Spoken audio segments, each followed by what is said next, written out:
ഒരു സാധനം കാണിച്ചു തരുമോ? അങ്ങോട്ട് വാ. അസൽ പ്രോട്ടീൻ സാധനം അത്. ഇത് റയറായിട്ടാണ്, വേറെ ആരും അതിനെ പശുവിന് കൊടുക്കുന്നില്ല. കന്നാരയ്ക്കകത്ത് ഒത്തിരി ഈ പോയിസണൊക്കെ അടിക്കുന്നുണ്ട്, ഇലവളമൊക്കെ അടിക്കുന്നുണ്ടല്ലോ, അത് കൊടുത്തിട്ടുണ്ട് ചെന പിടിക്കാൻ വേണ്ടി മാംസം. ഇത് കാസർഗോഡന മോഹിത് നഗർ ഇൻട്രസ്റ്റ് മംഗള. ഇതാണ് ഊത്. ന്യായമായിട്ട് 60 കൂടെ ഉണ്ട്. ഇത് 8 മാസം 9 മാസം ആയിട്ടുള്ളൂ. കൊറോണ തുടക്കത്തിൽ ഉണ്ടാകും. അതിൻ്റെ പേരിൽ ഇതിൻ്റെ പേര് കൊറോണ എന്ന് കിട്ടും. വലിയ ലാഭമില്ലെങ്കിലും പണിക്കൂലിയും കഴിഞ്ഞിട്ട് നമുക്ക് കിലോയ്ക്ക് 14 രൂപ വരെ കിട്ടും.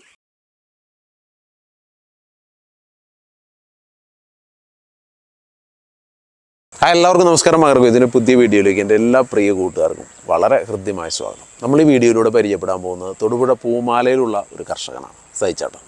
ഏതാണ്ട് ഒരു 10-45 ഏക്കർ സ്ഥലത്ത് റബ്ബർ കൃഷി ചെയ്യുന്ന കർഷകനാണ്. അതിനൊപ്പം തന്നെ ഒരു ചെറിയ തേക്ക് പ്ലാന്റേഷനുണ്ട്, പിന്നെ കവുങ്ങ് കൃഷിയുണ്ട്, ജാതി കൃഷിയുണ്ട്. അങ്ങനെ എല്ലാ വിളകളെയും സമ്മിശ്രമായി പരിപാലിക്കുന്ന ഒരു കർഷകൻ കൂടിയാണ് അദ്ദേഹം. ശരിക്കും പറഞ്ഞാൽ ഞാൻ ആദ്യം അവിടെ ചെല്ലുമ്പോൾ അദ്ദേഹത്തെ കാണുന്നത് ഒരു എരുമക്കുട്ടിയൊക്കെ പിടിച്ചിട്ട് റബ്ബർ തോട്ടത്തിൽ കൂടെ നടന്നു പോകുന്ന കാഴ്ചയാണ്. എന്തായാലും ആ നടത്തം ചെന്ന് അവസാനിക്കുന്ന 2 പുങ്കന്നൂർ പശുക്കളുടെ അടുത്താണ്. അവയെക്കുറിച്ച് വിവരിച്ചതിന് ശേഷം ഞങ്ങളുമായി നേരെ ഒരു പശു ഫാമിലേക്ക് പോയി. അവിടെ കുറച്ചധികം പശുക്കളുണ്ട്. അവിടെ നിന്ന് നേരെ ഒരു കോഴി ഫാമിലേക്കും പോയി. അപ്പോൾ ആ വിശേഷങ്ങളാണ് നിങ്ങൾ മുൻപിലേക്ക് പങ്കുവയ്ക്കാൻ പോകുന്നത്. ഇവിടെ ഒരു പശു ഫാമുണ്ട്, അതുപോലെ തന്നെ ബ്രോയിലർ കോഴികളുടെ ഒരു ഫാമുണ്ട്. ഈ 2 വിശേഷങ്ങളുണ്ട്. അതിനൊപ്പം തന്നെ അദ്ദേഹത്തിൻ്റെ എല്ലാ കൃഷി കാഴ്ചകളും നിങ്ങളുടെ മുൻപിലേക്ക് വയ്ക്കുന്നുണ്ട്. ആദ്യ പരിചയപ്പെടലിനൊക്കെ ശേഷം സഹിച്ചാട്ടം പറഞ്ഞു, എന്നെ ഒരു 4 മണിയാകുമ്പോഴേക്കും ഒന്ന് ഫ്രീ ആക്കി വിടണം. നിങ്ങൾ വരുന്നത് പ്രമാണിച്ച് കറവ ഞാൻ തൊഴിലാളികളെ ഏൽപ്പിച്ചിട്ടുണ്ട്. എന്നാലും പാല് സൊസൈറ്റി കൊണ്ട് കൊടുക്കേണ്ടതുകൊണ്ട് കുറച്ച് സമയം ഞാനൊന്ന് മാറി നിൽക്കുമെന്ന്. അപ്പം ഞാനൊരു കുശലാന്വേഷണം നടത്തി. സഹിച്ചേട്ടൻ ഉച്ചയ്ക്ക് വല്ലതും കഴിച്ചായിരുന്നു? ഏയ്, ഇന്ന് കാര്യമായിട്ടൊന്നും കഴിച്ചില്ല. ഇനി ഇതെല്ലാം കഴിഞ്ഞിട്ട് വേണം എന്നതേലും ഒന്ന് കഴിക്കാൻ. ക്ഷീരകൃഷിയിലും കോഴി വളർത്തലിലും മറ്റ് കൃഷി ജോലികൾക്കുമൊക്കെ നിരവധി തൊഴിലാളികളുണ്ടെങ്കിലും ഇവയുടെ എല്ലാം പ്രധാന പരിചരണം സഹിച്ചേട്ടൻ തന്നെയാണ് നടത്തുന്നത്. കണ്ണടച്ച അദ്ദേഹം തൊഴിലാളികളെ ആശ്രയിക്കാറില്ല. അതുകൊണ്ട് തന്നെയാവാം ഈ കൃഷിസ്ഥലത്തെ ഇത്ര ഭംഗിയായി ഇദ്ദേഹത്തിന് മുൻപോട്ട് കൊണ്ടുപോകാൻ സാധിക്കുന്നത്. ഇവിടെ എത്തി ഈ റബ്ബർ തോട്ടവും പരിസരവും ഒക്കെ കാണുമ്പോൾ മിക്കവരും ആദ്യം ചോദിക്കുന്ന ഒരു ചോദ്യമുണ്ട്: സാജിക്ക് ഇവിടെ കിടന്ന് കഷ്ടപ്പെടേണ്ട വല്ല കാര്യമുണ്ടോ? ഇതൊക്കെ തൊഴിലാളികളെ ഏൽപ്പിച്ച് വീട്ടിലിരുന്നാൽ പോരെയെന്ന്. വേറെ ചിലർ ചോദിക്കും, നല്ല കണ്ണായ പ്ലോട്ട് വിറ്റ് കാശാക്കി ബാങ്കിലിട്ട് അതിൻ്റെ പലിശ കൊണ്ട് ജീവിച്ചാൽ പോരെയെന്ന്. ഇവരോട് 2 കൂട്ടരോടുമുള്ള മറുപടി ഒരു ചിരിയിൽ സഹിച്ചേട്ടൻ ഒതുക്കും. കാരണം അങ്ങേർക്കറിയാം, പുലർകാലം മുതൽ സായന്തനം വരെ ഈ കൃഷിയിടത്തിൽ ചെലവിടുന്ന സമയത്തിൻ്റെ മൂല്യവും അത് നൽകുന്ന സുഖവും ഈ അരുമ മൃഗങ്ങൾ നൽകുന്ന സ്നേഹവും. ഇന്നലത്തെ ആളാ മൂര്യ. ഇവിടെ നിർത്തുന്നുണ്ട്. ഇവിടെ റയറായിട്ടുള്ളത് ഈ ചുമല വെള്ള റയറായിട്ടുള്ളത്. ഇത് പശുവാണെങ്കിൽ ഉണ്ടല്ലോ പറയുന്ന ദിവസമാണ്. രാവിലെ ഇതിന് ഓക്കയും ശൈലേജ് എന്ന് പറയും. 90 ദിവസം പ്രായമായ ചോളത്തിൻ്റെ അരിഞ്ഞ് ഫെർമെൻറ്റേഷൻ ചെയ്ത് കൊടുക്കുക. പാല് കൂടുതലുണ്ട്. പശുവിന് നല്ല ആരോഗ്യം കിട്ടും. ഒരു ദിവസം ഒരു പശുവിന് 15 കിലോ കൊടുത്താൽ മതി. ചിലവ് സൊസൈറ്റി വക, മിൽമയുടെ വക, നമ്മുടെ സൊസൈറ്റിയിൽ വക കിട്ടുമ്പോൾ 9 രൂപ ഉള്ളത് 2 രൂപ കുറച്ചിട്ട് 7 രൂപയ്ക്ക് കിട്ടും. പിന്നെ അസുഖങ്ങൾ കുറവുണ്ട്. കന്നാരപ്പഴ കൊടുക്കുന്നവരുണ്ട്. കന്നാരപ്പഴ കൊടുക്കൽ ഞാൻ നിർത്തി. Pineapple leaf. അതിനകത്ത് കന്നാരയ്ക്കകത്ത് ഒത്തിരി ഈ പോയിസണൊക്കെ അടിക്കുന്നുണ്ട്, ഇലവളമൊക്കെ അടിക്കുന്നുണ്ടല്ലോ, അത് കൊടുത്തിട്ടുണ്ട് ചെന പിടിക്കാൻ വേണ്ടി മാംസം. കന്നാലിക്ക് കാലക്രമേണ പ്രശ്നം വരും.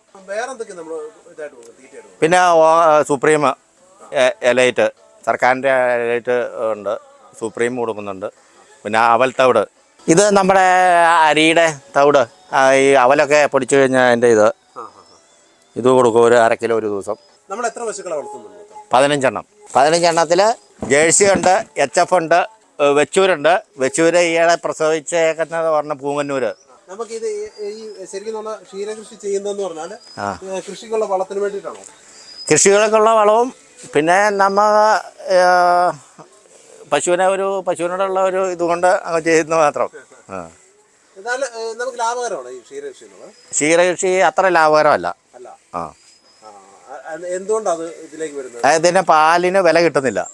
നമ്മുടെ പാലിനല്ല, മൊത്തത്തിൽ പാലിന് വില കിട്ടുന്ന ഒരു 50-60 രൂപ തോതി വില കിട്ടിയാലേ ഉള്ളൂ. ഓക്കയ്ക്കൊക്കെ വില കൂടുതലാണ്. അതിൻ്റെ പേരിൽ ഇത് ലാഭകരമായിട്ട് അങ്ങോട്ട് പോകുന്നില്ല. കൃഷി ഇത് വേറെ കോഴി ഫാമൊക്കെ ഉള്ളതിൻ്റെ പേരിൽ ഇതങ്ങ് പോകണമെന്നേ ഉള്ളൂ. തൊഴുത്ത് ചെയ്തേക്കുന്ന ഭയങ്കര ഡിഫറൻസ് ആയിട്ടുണ്ട്. ഞാൻ ഇങ്ങനെ ഒരിടത്തും കണ്ടിട്ടില്ല. ഇതിന് മുകളിൽ വേറെ ചെയ്തിട്ടുണ്ടോ? വേറെ അതിൻ്റെ മുകളിൽ ഇത് പനയോലയുടെ മുകളിൽ പടുതായിട്ടുണ്ട്. അപ്പോൾ ചൂടിനെ പ്രൊട്ടക്ട് ചെയ്യാൻ വേണ്ടി പനയോല ഇട്ടേക്കുന്നത്. എന്നാലും ഫാൻ ഇട്ട് കൊടുക്കും. ഇപ്പോൾ ഭയങ്കര ചൂടാണല്ലോ. ഇപ്പോൾ ഇത്ര മരങ്ങളൊക്കെ ഇതിലൂടെ ഉണ്ട്. ഇത് അതിൻ്റെ പേരിൽ ചൂട് കുറവുണ്ടെന്ന് മാത്രം. പശുക്കൾക്ക് നല്ല സുഖമുണ്ട്. നല്ല ശുദ്ധമായി ശ്വസിച്ച് വയ്ക്കാം. ഇപ്പോഴും എല്ലാവരും ഫാം തുടങ്ങും ഭയങ്കര ചെലവായിട്ട് ഈ ഡയറി ഫാം പണിയുന്ന കാണാം. തൊഴുത്ത് പണിയുന്ന ഷെഡ് പണിയുന്നതാണ്. അതിൻ്റെയൊക്കെ ആവശ്യമുണ്ടോ? അതിൻ്റെ ആവശ്യമില്ല. ഇങ്ങനെ ചെലവ് ചുരുക്കി ചെയ്താൽ മതി. ആ മുടക്കുന്നത് പശുവിലേക്ക് മുടക്കി കഴിഞ്ഞാൽ പശു ആദായം തരും.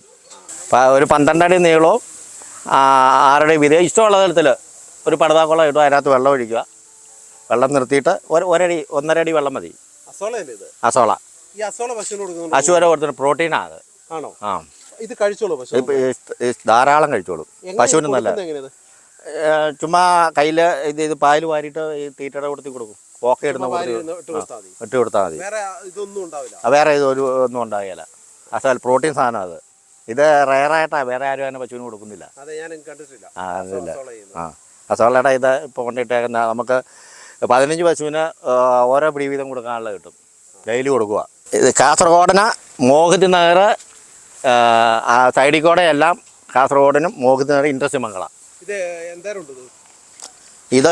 920 വെച്ചിട്ടുണ്ട്. ആ, കവുങ്ങ് നല്ല ലാഭകരമാണോ ഇവിടെ? കവുങ്ങ് ഇവിടെ ലാഭകരമാണ്. ആ, അതൊക്കെ പണി കുറവല്ലേ. ആദ്യത്തെ ഒരു 3 വർഷം പെടുന്നാൽ മതി. ഇതിപ്പോൾ എത്ര നാളായി? ഇതിപ്പോൾ രണ്ടാമത്തെ വർഷം. ഈ നിൽക്കുന്നത് മംഗളയാണോ? ഇത് മംഗള. ഇതിലേറ്റവും നല്ലതായിട്ട് തോന്നി അതിനെക്കുറിച്ച് പഠിച്ചിരുന്നു? പഠിച്ചിരുന്നു പറഞ്ഞു കഴിഞ്ഞിട്ടുണ്ടെങ്കിൽ ഓരോ പ്രദേശത്തിൻ്റെ അനുസരിച്ചിരിക്കും. ഇവിടെ ഏറ്റവും നല്ലതായിട്ട് തോന്നിയിട്ടുള്ളതാ മംഗളയാണ്. ആ, ഇത് എത്ര വർഷം വരെ കായ്ച്ചു തുടങ്ങും? മൂന്നാം വർഷം. ഇതിനകത്ത് പിന്നെ ജാതിയുണ്ട്, റംബൂട്ടാനുണ്ട്, പിലോസാനുണ്ട്, എല്ലാ കൃഷിയുണ്ട്. മെയിൻ ഇപ്പം നിലവിൽ കൃഷിയായിട്ടാണ് നടക്കണേ. എല്ലാ ഇതുണ്ട്. ഇത് പുളിയാട്ടോ, പുളി, കുടംപുളി ചെറുത്. ഇത് മൊത്തം 2 ഏക്കർ അല്ലേ? 1.25 2 ഏക്കർ കിട്ടിയോ? ഇവിടെ ഈ മണ്ണെന്ന് പറയുന്നത് ഇങ്ങനത്തെ ഒരു മണ്ണല്ലേ? ആ, വെട്ടുകല്ല് കൂടിയ മണ്ണായത്. ഇവിടെ ഇപ്പോൾ എല്ലാ വിളകളും ഉണ്ടാവും? എല്ലാം ഉണ്ടാവും. നമ്മൾ ഇത് കൂട്ട് വളവും രാസവളവും മറ്റേ ഇത് കൂട്ട് തിളറിയെല്ലാം ഇട്ട് ഇങ്ങനെ ആക്കിയെടുത്തല്ലേ. കവുന്തോട്ടത്തിൽ കൂടെയാണ് നടക്കുന്നത്. നല്ല കറുത്ത് കരിവാലിച്ചല്ല ഇരിക്കണേ. ശരിക്കും പറഞ്ഞു കഴിഞ്ഞിട്ടുണ്ടെങ്കിൽ ഇത് 18 മാസമായിട്ടുള്ളൂ. 1.5 വർഷമായിട്ടുള്ളൂ. 2 ആയിട്ടുമില്ല. നമ്മൾ ചാണകം ഇങ്ങനെ തന്നെ കൊടുത്തോണ്ടിരിക്കും. ചാണകം കൊടുത്തോണ്ടിരിക്കും. സ്ലറി ആയിട്ട് വന്ന് കൊടുക്കും. വളം കൊടുക്കുന്നത് വേറെ രാസവളം ഇടയ്ക്ക് കൊടുക്കും. എന്നതാ കൊടുക്കുന്നത്? അത് ഇതിന് കൂട്ടിയത് മിക്സ് ചെയ്ത് കൊടുക്കും. പൊട്ടാസ്യം യൂറിയയും ഇതെല്ലാം കൂട്ടി മിക്സ് ചെയ്ത്. അത് അതിൻ്റെ ഒരു സമയം അത് വെച്ച് ഒരു 6 മാസം കഴിയുമ്പോൾ ബാക്ടംബോസ് കൊടുക്കും. 6 മാസം വേണ്ട, വെച്ചത് വേലൊക്കെ പിടിച്ച് കഴിഞ്ഞാൽ അന്നേരം തന്നെ കൊടുക്കും. ഒരു സാധനം കാണിച്ചു തരാം. അങ്ങോട്ട് വാ. ഇതാണ് ഊത്. ഇത് നല്ല വലിപ്പമുണ്ട്. ഇത് 60 ഇഞ്ച് വണ്ണമുണ്ട്. 60 ഇഞ്ച് വണ്ണമുള്ള 2 എണ്ണം. എത്ര കാലം കൊണ്ടായി ഇത്? ഇതൊരു 20 വർഷമായി. 20 വർഷം കൊണ്ടായി. ആ, ഇതിനെ മറ്റേ ഇത് ചെയ്യാറായോ? ഇതിന് പണ്ടേ ചെയ്യേണ്ടതാണ്. എനിക്ക് അതേപ്പറ്റി കറക്റ്റ് അറിയത്തില്ല. എവിടെയെങ്കിലും കയറി ഒന്ന് ചോദിച്ച് ഈ കോഴിക്കോട് ഭാഗത്തോ എന്നുള്ളതുണ്ട്. ആരാ ചെയ്യുന്നതെന്ന് അറിയത്തില്ല. ഇത് ഇവിടെ അടുത്ത പ്രദേശങ്ങളിൽ ഇത്ര വെള്ളമുള്ള ഇല്ല. ന്യായമായിട്ട് 60 ഇഞ്ച് കൂടെ ഉണ്ട്. മരുന്ന് ഏതായിട്ടുണ്ട്. ഇത് ഇതിൻ്റെ ഇഞ്ചക്ഷൻ ഒരു ഹോളുണ്ടാക്കിയിട്ട് അതിനകത്തേക്ക് വൈറസ് കയറ്റി വരണമെന്നാ. അതിൻ്റെ സെയിം തന്നെ. രണ്ടും ഒരേ ഒപ്പം വെച്ചാ. സ്ട്രൈറ്റ് തടിയായിട്ട് കയറിപ്പോയി. ഇത് 8 മാസം 9 മാസം ആയിട്ടുള്ളൂ. ആ, ഇത് നാടനാ. മോറ ഒന്നുമല്ല, ഒരു നാടനാ. ആ, നമ്മുടെ പുറകഴിഞ്ഞ് വന്നു കഴിഞ്ഞിട്ടുണ്ടെങ്കിൽ നമ്മൾ പുറകഴിഞ്ഞ് പോന്നോളും. ഇതിന് ഏതെല്ലാം അഴിച്ചുകൊണ്ട് പോയിട്ടുണ്ടെങ്കിൽ പുറകെത്തും.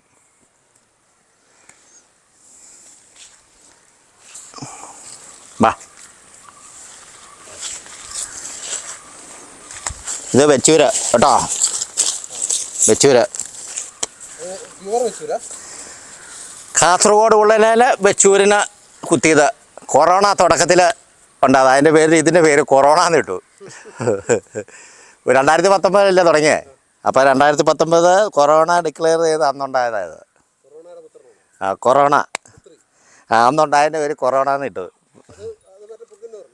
അത് പൂങ്കന്നൂർ. ഇത് വാ, ഇത് 5/12 ഉണ്ടായത്. ഈ റബ്ബർ തോട്ടത്തിൽ കൂടെ ചൂട്ടേക്കുക.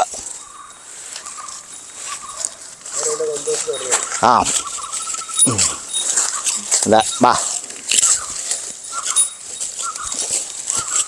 ബായോ. കോഴി കൃഷിയെ കുറിച്ച് കോഴി വന്നു കഴിഞ്ഞ് കഴിയുമ്പോൾ കോഴിക്കുഞ്ഞ് ഹാച്ചറിയിൽ നിന്ന് ഇറക്കി അന്ന് തന്നെ കൊണ്ടിരുന്നതാണ് കുഞ്ഞുങ്ങൾ. അപ്പോൾ അതിന് 500-ൻ്റെ വളയം ഇങ്ങനെ വെക്കും. ഒരു കോഴിക്ക് 1 യൂണിറ്റ് വീതം കൊടുക്കും ചൂട്. അങ്ങനെ 10 ദിവസം കൊടുക്കണം. 10 ദിവസം കൊടുത്ത് അതിനെ പരിപാലിച്ചു കൊണ്ടിരണം. അതിനെ 40 ദിവസം വളർത്തി, ബോയിലർ കോഴി അത് 40 ദിവസം വളർത്തി അതിൻ്റെ ട്രേഡർക്ക് കൊടുക്കും. വലിയ ലാഭമില്ലെങ്കിലും പണിക്കൂലിയും കഴിഞ്ഞിട്ട് നമുക്ക് കിലോയ്ക്ക് 14 രൂപ വരെ കിട്ടും. ഇപ്പോൾ ഇട്ടുകൊണ്ടിരിക്കുന്ന 8 രൂപ വരെ ഒരു കിലോയ്ക്ക്. കമ്പനി ഇടുവാണ്. കമ്പനി വന്ന് ഇപ്പോൾ ഇടുന്നത്, നേരത്തെ ഇട്ടുകൊണ്ടിരുന്നത് KFF എന്ന് പറഞ്ഞാൽ തുടങ്ങനാടുള്ള കമ്പനിയായിരുന്നു, അല്ല കടനാടുള്ളത്. ഇപ്പോൾ ഇട്ടേക്കുന്നത് സൂണ കമ്പനിയാണ്. അവർക്ക് ഫീഡും തരും, വാക്സിനേഷൻ കൊടുക്കണം, 3 വാക്സിനേഷനും തരും. ബാക്കി വെള്ളം നമ്മൾ കൊടുത്തോണം, തീറ്റ ഇട്ട് കൊടുത്തോണം. അത് FCR നോക്കി എടുക്കണം. FCR എന്ന് പറഞ്ഞാൽ ഫുഡ് കൺസപ്ഷൻ റേഷ്യോ. ഒരു കോഴിക്ക് 40 ദിവസത്തിന് വളരാനുള്ള തീറ്റ, അതാണ് ഫുഡ് കൺസപ്ഷൻ റേഷ്യോ എന്ന് പറയുന്നത്. അത് കൊടുത്ത് അതിൻ്റെ 1.6-ന് 8 രൂപയും 1.6-ൻ്റെ താഴെ വരുമ്പോൾ അതനുസരിച്ചുള്ള പൈസ കൂട്ടി തരും. ഇത് മൊത്തം 10,000 കോഴിയുണ്ട്. 10,000 രോഗങ്ങൾ വരും. ഇത് രോഗങ്ങൾ വരുന്നത് വൈറസ് രോഗങ്ങളാണ് വന്നുകൊണ്ടിരിക്കുന്നത്. അതാണ് അസിഡിറ്റി. വെള്ളത്തിൽ ഈക്കോളി എന്ന് പറഞ്ഞ ഒരു ഉണ്ട്. അത് വന്നു കഴിഞ്ഞിട്ടുണ്ടെങ്കിൽ എല്ലാത്തിനും വരും. പിന്നെ ഈ തൂങ്ങി നിൽപ്പ്, അങ്ങനെ അസുഖങ്ങൾ വരും. അത് പരിപാലിക്കുന്ന പോലെ ഇരിക്കും. സ്ഥലമെല്ലാം നല്ല ഡ്രൈ ആയിട്ടിരിക്കണം. വേറെ പുറത്തുനിന്നുള്ള ആൾക്കാർ വന്ന് അധികം കയറി കിടന്ന് കറങ്ങരുത്. അവരൊക്കെ വേറെ സ്ഥലത്ത് കയറിയിട്ടൊക്കെ വന്നു കഴിയുമ്പോൾ അതിൻ്റെ വരും. ഇത് 40 ദിവസം മൈന്യൂട്ടായിട്ടുള്ള ഇതൊക്കെയുള്ളല്ലോ. ഇമ്മ്യൂണിറ്റി പവർ കുറവല്ലേ. നാടൻ കോഴിയേക്കാളും ഇമ്മ്യൂണിറ്റി പവർ കുറവാണ്. മരണം 5% വരെ വരാം. 20 ദിവസം വരെ അധികം മരണം വരാതെ 5% വന്ന് നിൽക്കുവാണെങ്കിൽ നഷ്ടം വരികയില്ല. 20 കൂടുതൽ വന്നു കഴിഞ്ഞ് കഴിയുമ്പോൾ ചിലപ്പോൾ ചൂട് കൂടുതലായി കഴിഞ്ഞ് കഴിയുമ്പോൾ ഇവർക്ക് മരണം സംഭവിക്കാം, അറ്റാക്ക് വരും. അന്നേരം നമുക്ക് ഇടുന്ന ട്രേഡ് ബിസിനസ്സുകാരനും മറ്റും നമുക്കും ഫാർമർക്കും നഷ്ടം വരും. ഇത് നിപ്പിൾ സിസ്റ്റം. മറ്റേതെന്ന് പറഞ്ഞാൽ സാധാരണ ആണെങ്കിൽ ഡ്രിങ്കർ സിസ്റ്റം എന്ന് പറയാം. അത് ആവശ്യത്തിന് അവർക്ക് കുത്താൻ വേണ്ടി വരും. ഇവരുടെ ചൂട് പോകണമെങ്കിൽ ഈ അടിയിൽ താടയില്ലേ, താടയിൽ ഒരു താടയുണ്ടല്ലോ, അവിടെ ഒരു ചുമല നിർത്തിയ ഒരു സാധനം കണ്ടോ, അത് മുങ്ങിയാലാണ് ഇവർക്ക് ചൂട് നിയന്ത്രിച്ച് നിർത്താൻ പറ്റുള്ളൂ. അപ്പോൾ ഇത് വലിയ ഗുണകരമല്ല. ഇത് ഗുണകരം എന്ന് പറഞ്ഞു കഴിഞ്ഞാൽ മഴക്കാലത്ത് ഗുണകരമാണ്. വേനൽക്കാലത്ത് അത്ര പറ്റില്ല. വേനൽക്കാലത്ത് നമ്മൾ 1 ഗ്ലാസ് വെള്ളം കുടിക്കുന്നത്, 1 കപ്പ് വെള്ളം കുടിക്കുന്നത്, പരവേശി എടുത്ത് കയറുമ്പോൾ 1 കപ്പ് വെള്ളം കുടിക്കുന്നതല്ലേ നമുക്കൊരിത് എന്ന് പറഞ്ഞാലാണ് ഇത്. ചൂട് ആദ്യത്തെ 10 ദിവസം കോഴിക്ക് ചൂടും, അത് കഴിഞ്ഞിട്ട് കംപ്ലീറ്റ് തണുപ്പുമാണ് വേണ്ടത് കോഴിക്ക്.